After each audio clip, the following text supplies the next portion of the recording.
Hello friends, my name is Rajiv Gupta and welcome to another blog. दोस्तों, recently मैंने अभी लेह लद्दाख का ट्रिप कंप्लीट किया है।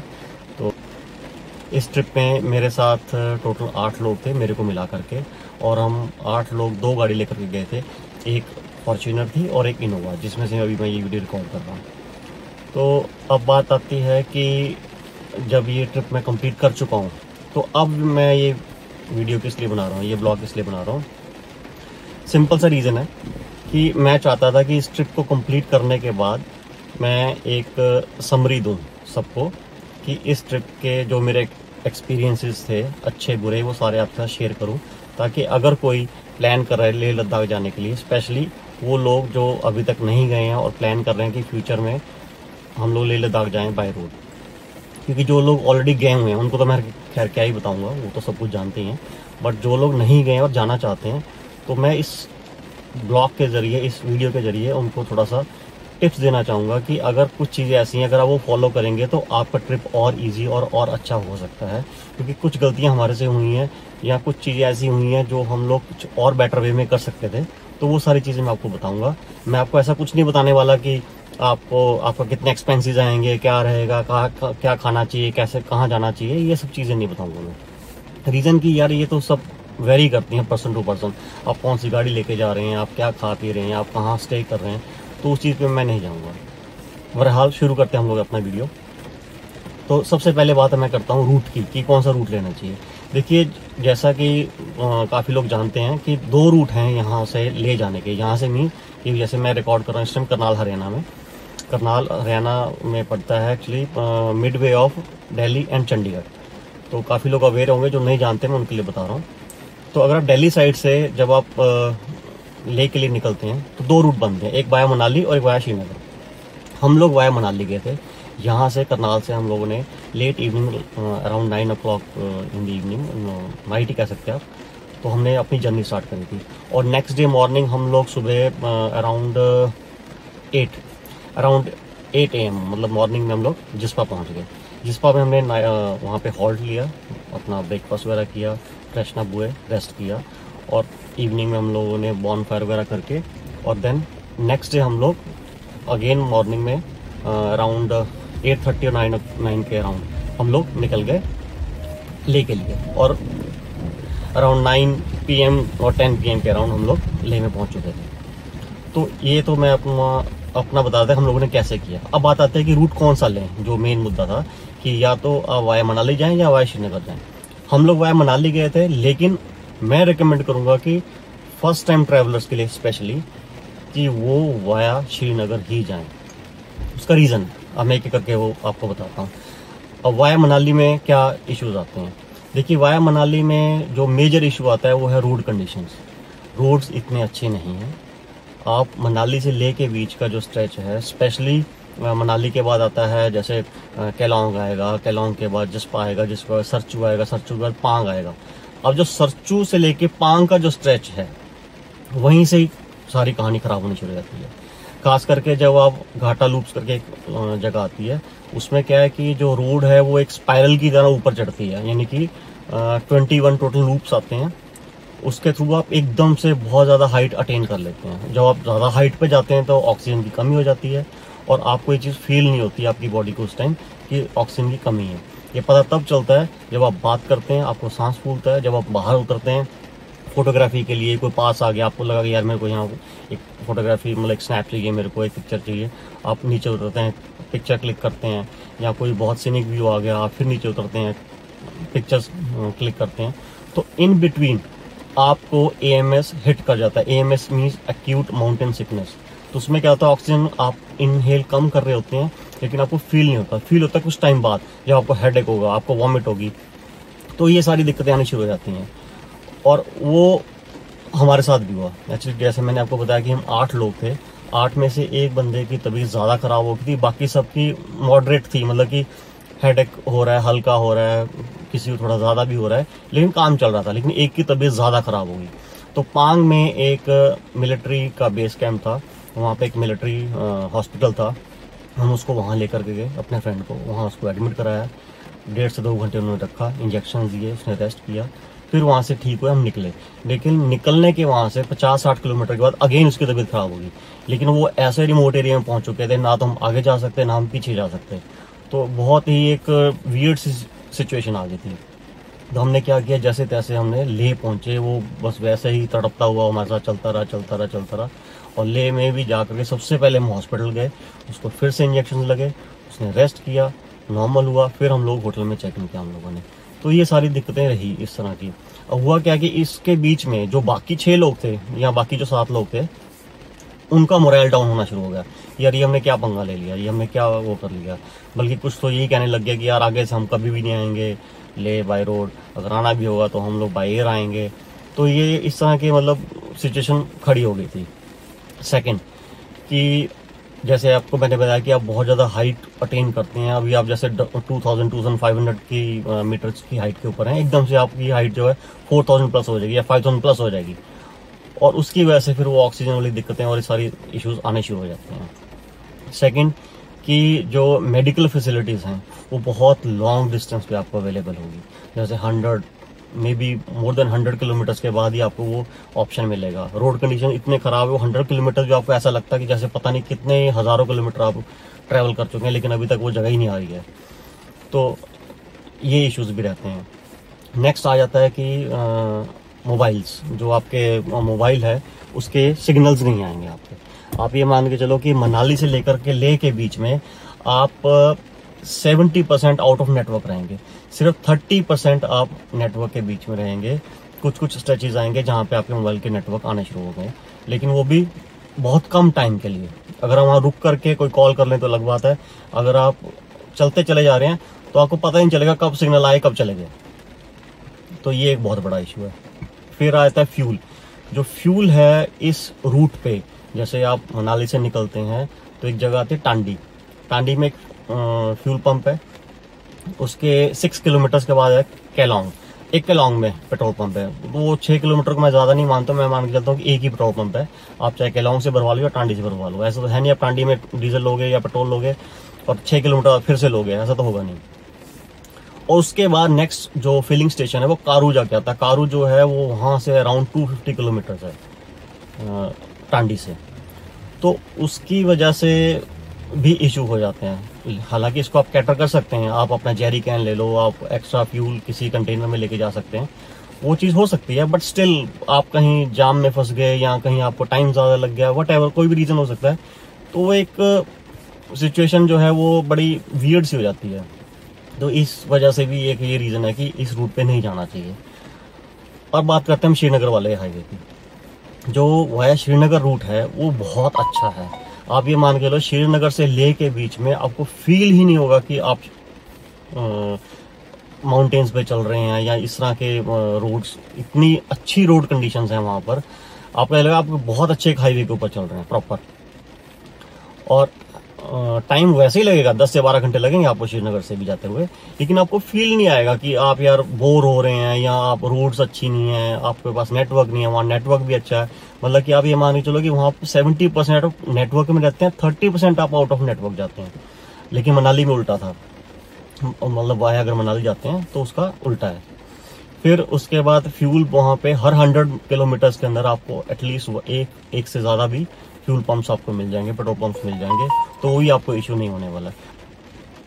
रोड्स अच्छी होगी, मोबाइल नेटवर्क अच्छा होगा, आपको फ्यूल का कोई इशू नहीं होगा। अच्छी है, तो ये सारी चीज़ें कवर हो जाती हैं वाया श्रीनगर। और फिर श्रीनगर से लेह के बीच में जो हाइट आप अटेन करते हैं वो बहुत ग्रेजुअली करते हैं, बहुत धीरे धीरे आप हाइट अटेन करते हैं। मैक्सिमम हाइट जो है 12,000 समथिंग पे, आई थिंक 12 और 13,000 समथिंग फातुला करके एक पास आता है, उसी की है। उससे ज़्यादा हाइट किसी की है ही नहीं। तो by the time you reach ले तो आपको मतलब ऐसा नहीं होगा कि यार हम थक गए हैं या, हाँ ऑफकोर्स जो जर्नी का ट्रैवल की वजह से जो आपकी वो थकावट है वो तो रहेगी, लेकिन आप रेस्टलेसनेस नहीं होंगे जो आप या मनाली होते हैं। और ना ही किसी का मोरल डाउन होगा कि नहीं यार हम आगे से नहीं आएंगे जैसा कुछ है। तो ये एक बेनिफिशियल है, ये एक बेनिफिट मिलता है वाया श्रीनगर जाने से। सिर्फ जो इशू है वाया श्रीनगर वो एक ही है कि उधमपुर से लेकर श्रीनगर के बीच में ट्रैफिक बहुत ज़्यादा होता है, बहुत ज़्यादा ट्रक्स चलते हैं। क्योंकि जितना भी सप्लाई है टूवर्ड श्रीनगर एरिया वो सारी इसी रूट से जाती है, उधमपुर से श्रीनगर उधमपुर से होकर के श्रीनगर के लिए, चाहे वो आर्मी की सप्लाई हो या एक सिविलियन या जनरल जो भी सप्लाईज रहती हैं। तो इस वजह से वो थोड़ा सा आपको ट्रैफिक मैनेज करना पड़ेगा कि हाँ आपको घंटा 2 घंटे शायद फालतू लग सकते हैं, कहीं भी ट्रैफिक जैम हो सकता है, अदरवाइज कोई इशू नहीं है वाया श्रीनगर। सेकेंड पॉइंट आता है सिम, कि आप कौन सी कंपनी का सिम लेकर के जाएं।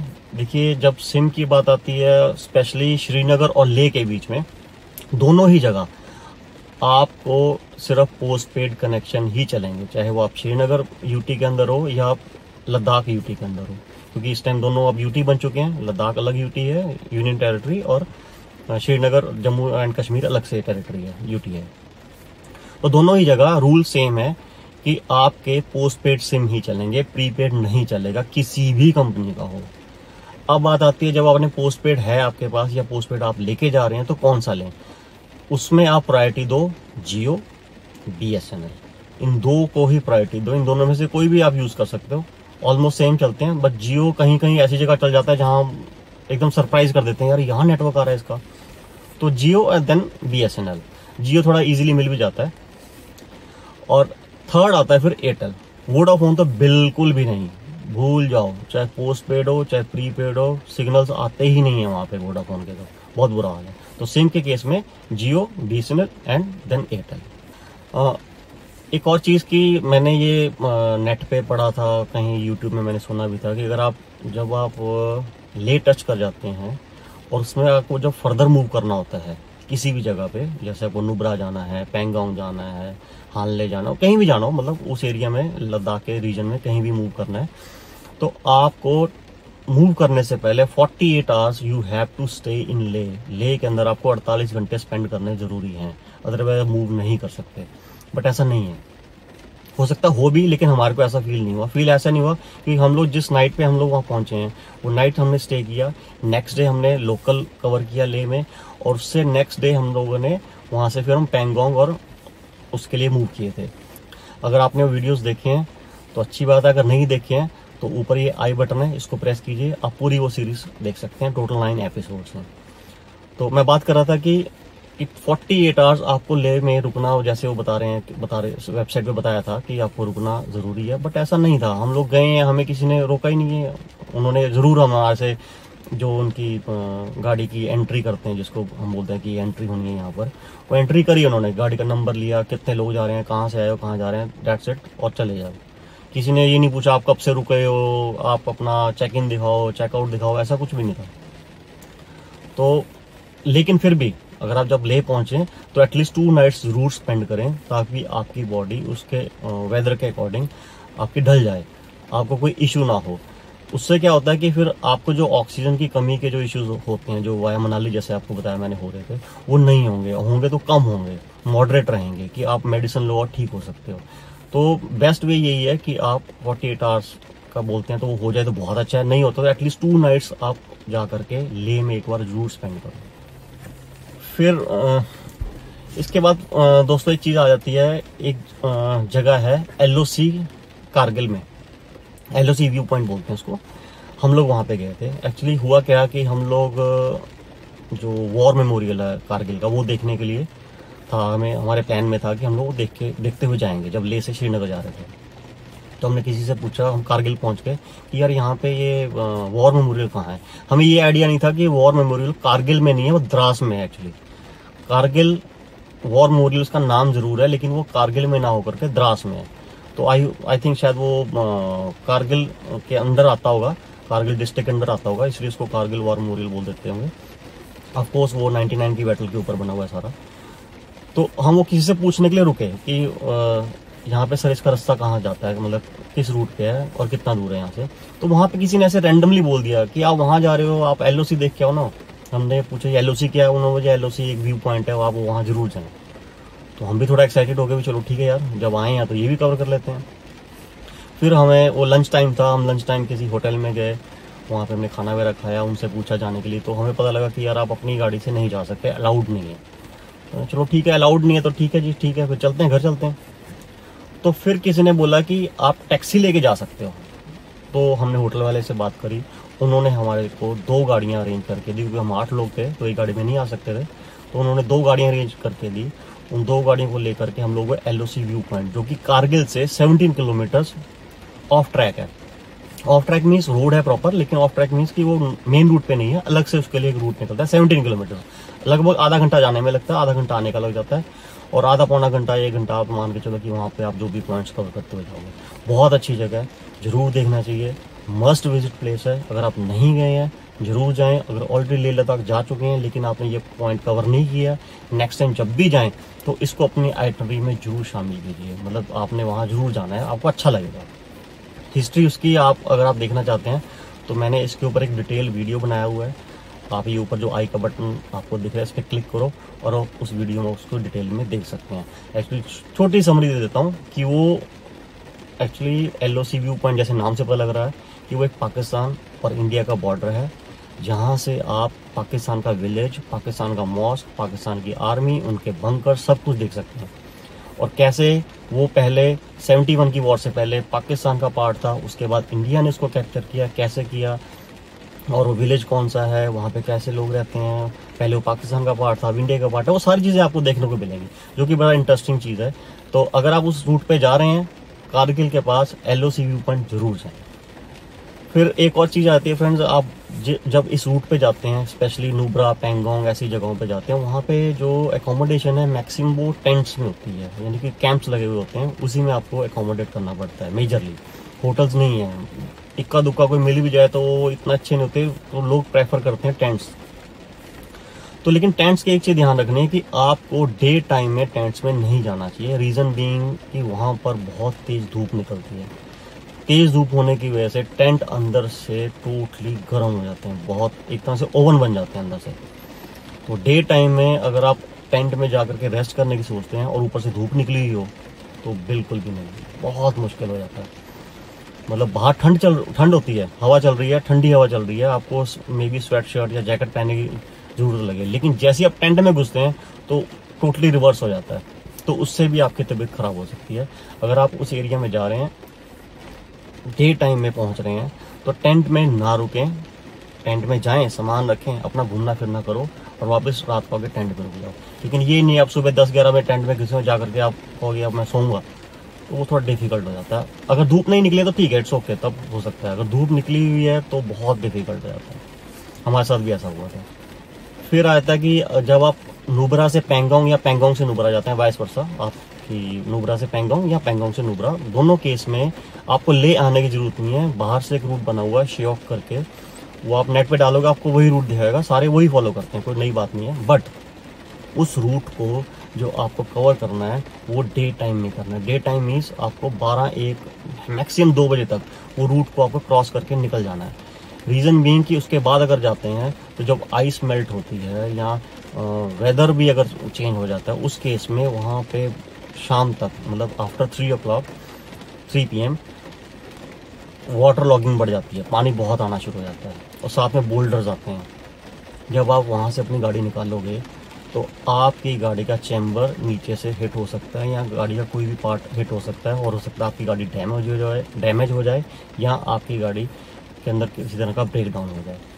तो वो चीज़ माइंड में लेके चलना कि ये नहीं है कि जैसा हमने किया। एक्चुअली हम लोग पैंगोंग पहुँचे, पैंगोंग हमने 1 से 1.5 घंटा स्पेंड किया और हमने सोचा सेम डे हम नुब्रा चलते हैं। तो नुब्रा जाने के लिए एक रास्ते में जगह थे डुबरुक एक जंक्शन पॉइंट है जो ले से और सामने नुब्रा की तरफ से जो रोड आती है वो आपस में ज्वाइंट होती है वहाँ पर।